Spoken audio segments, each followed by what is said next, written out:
So students, आज हम लोग Gauss law statement and proof of Gauss law देखेंगे। तो सबसे पहले स्टेटमेंट है गॉस लॉ का। स्टेटमेंट देखिए, गॉस लॉ एक्चुअली में सिर्फ और सिर्फ क्लोज्ड सरफेस के लिए एप्लीकेबल है, right. That means close surface के बाहर टोटल इलेक्ट्रिक फ्लक्स जितना पास आउट हो रहा है, कमिंग आउट हो रहा है थ्रू द क्लोज सरफेस, तो हम लोग गॉस लॉ को यहाँ क्लोज सरफेस से कंसीडर करेंगे। अब जैसे इसका स्टेटमेंट हम लोग बनाते हैं कि the total number of electric flux through a closed surface is 1 by epsilon naught times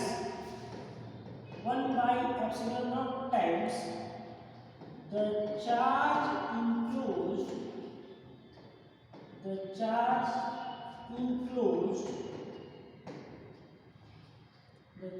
enclosed to the surface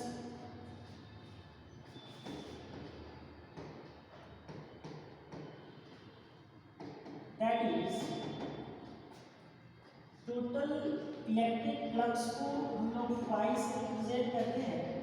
so phi is equal to 1 by epsilon naught times charge present inside the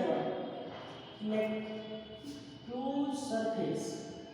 close surface में charge है Q, और ये charge का 1 by epsilon naught times भी electric flux को, this is electric flux, represent करता है, right. Second important thing कि इस स्टेटमेंट का प्रूफ, दैट मीन्स कि phi is equal to 1 by 4 pi epsilon naught का हम लोग प्रूफ देखेंगे। तो प्रूफ मैं अभी दिखाता हूँ नेक्स्ट पेज में। प्रूफ ऑफ गॉस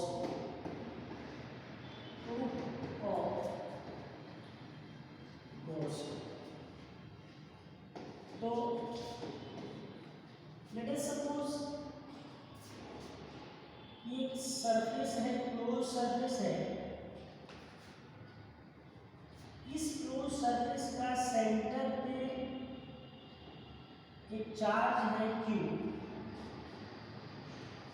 और इस चार्ज की वजह से एक हम लोग एलिमेंट्री सरफेस को कंसीडर किए हैं, और ये एलिमेंट्री सरफेस ds है। ये एलिमेंट्री सरफेस ds है, इसको बोल रहे हैं ds। This is elementary surface, and due to this charge electric field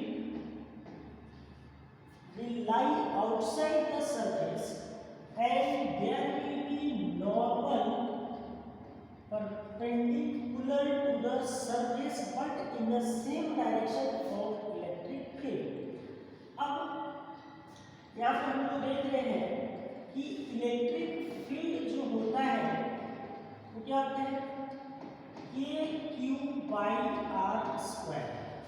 electric field क्या होता है, KQ बाई आर स्क्वायर। के का वैल्यू हम लोग जानते हैं 1 बाई 4 पाई एप्सिलॉन नॉट, और इसका value 9 into 10 to the power 9 newton metre square पर कूलम स्क्वायर होता है। और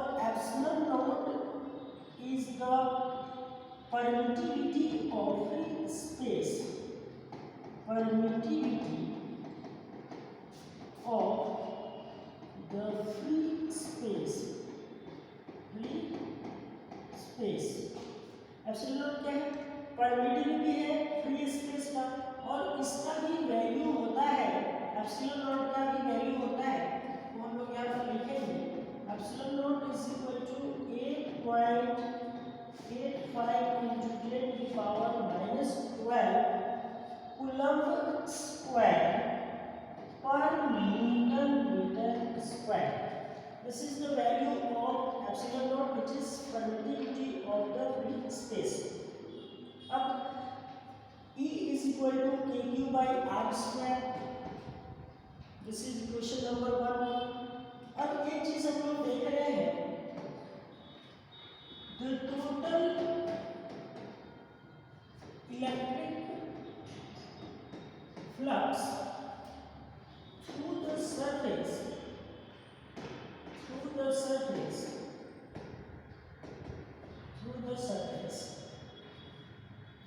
will be equal to, ये क्लोज सरफेस है, this is close surface, E dot ds.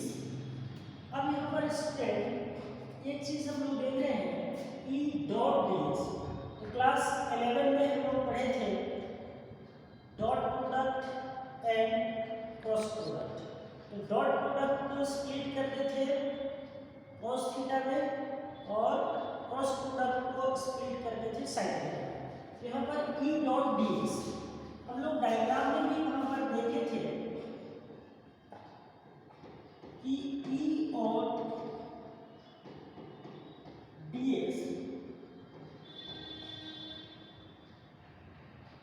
यहाँ पर वो था चार्ज कितना डिस्टेंस पर था, तो r डिस्टेंस पर था। तो यहाँ पर हम लोग लिखेंगे क्लोज सरफेस के लिए इंटीग्रेट करेंगे, तो पूरा सरफेस के वजह से जो इलेक्ट्रिक फ्लक्स क्रिएट होगा वो हम लोग यहाँ पर निकालेंगे। अब यहाँ पर E का वैल्यू डालने से पहले इसको डॉट हम लोग रिजॉल्व करेंगे, तो हो जाएगा E ds cos थीटा। अब एक चीज और, यहाँ पर E और ds के बीच में एंगल जो है, सो E एंड ds के बीच में जो एंगल है दैट इज 0 डिग्री का है। तो हम लोग बोल सकते हैं कि E ds और cos 0 डिग्री, तो cos 0 डिग्री का वैल्यू होता है 1। तो यहाँ से हमारा वैल्यू कुछ ऐसा निकल करके आएगा E ds, ये वैल्यू आएगा निकल कर। अब हम लोग E का वैल्यू पुट करेंगे, E का वैल्यू पुट करेंगे हम लोग यहाँ पर, तो हमारा flux for close surface will be equal to kq by r square, kq by r square into ds हो जाएगा। अब यहाँ पर एक चीज और हम लोग देख रहे हैं कि हमारा सरफेस तो क्लोज सरफेस तो ds है, मतलब कि kq by r square ये हमारा कांस्टेंट टर्म है, so this will be kq by r square।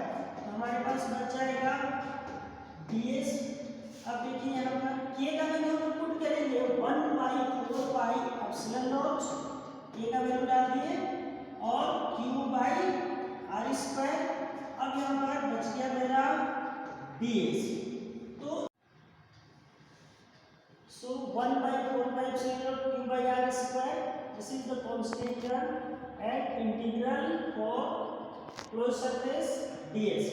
अब यहाँ पर हम लोग देखेंगे कि 1/4 पाई एप्सिलॉन नॉट, ये क्लोज सरफेस के लिए, यानी कि क्लोज सरफेस का हमारा जो एरिया है, इस क्लोज सरफेस का surface area that is surface area, the sphere का सरफेस एरिया कितना होता है, द स्फीयर का सरफेस एरिया होता है 4 पाई r स्क्वायर।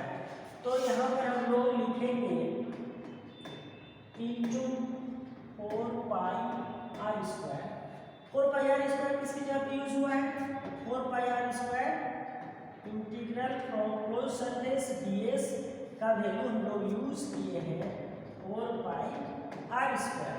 तो यहाँ से देखेंगे कि 4 पाई से 4 पाई कैंसिल हो रहा है, आर स्क्वायर से आर स्क्वायर कैंसिल हो रहा है, तो हमारा वैल्यू आ गया phi is equal to q by epsilon naught.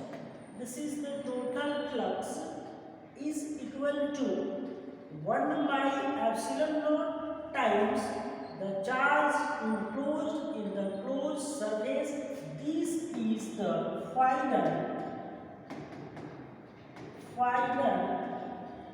result of Gauss law.